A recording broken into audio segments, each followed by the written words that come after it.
Mga kababaryo, mag-iingat ang mga babae sa pagpunta sa bayan ha.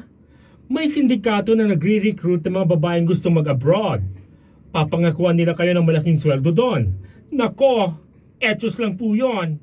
Ingat po kayo sa mga recruiter dahil ang mga babaeng dinadala doon ay ginagawang sex slave at binibenta nila doon. Basta, mag-iingat po tayong lahat. Nakita niyo naman po may mga naglalabasang maligno, impacto, aswang, at kung ano-ano pang peste. Kaya mag-uwian na po kayo. Magsira ng bahay at matulog.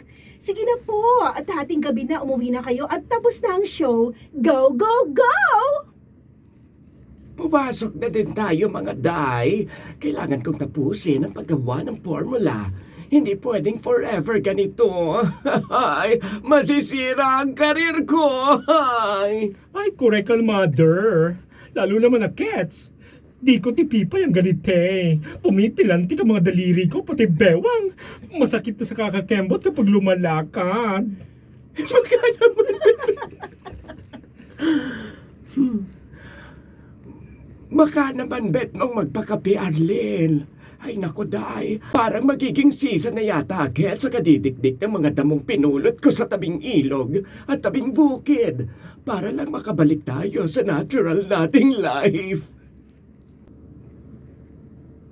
Kasi naman, syunga ang mga boteng ginamit mo, mama.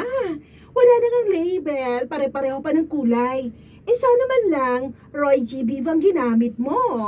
Ay, sino namang Roy G. Biv ang itinatalak mong hitad ka? Santissima naman, hindi mo kilala si Roy G. Biv? Ay, Wes! Ay, paano naman makikilala siya kapag nandun lang ako sa kabila nakakapanood ng TV? Mother John, kulay po yun ng rainbow. Bahaghari baga. Red, orange, yellow, green, blue, indigo, at violet. Kaya Roy G. Biv. Ay, ganun ba? Ay, ewan ko no, sa mga ganyan Hanggang grade 3 lang ang inabot ko. Baka naman itinuro yan sa grade 4 kaya hindi ko alam. Mother, grade 1 pa lang, tinuturo na po yun, no? Ay, baka naman absent ako nang itinuro yun. Ay, malamang may monthly period ako. Ay. Baka naman gusto mo nang ibigay ang kape na yan dito, Day. Naloloko na ako sa mga kaganapan dito sa atin. Ay.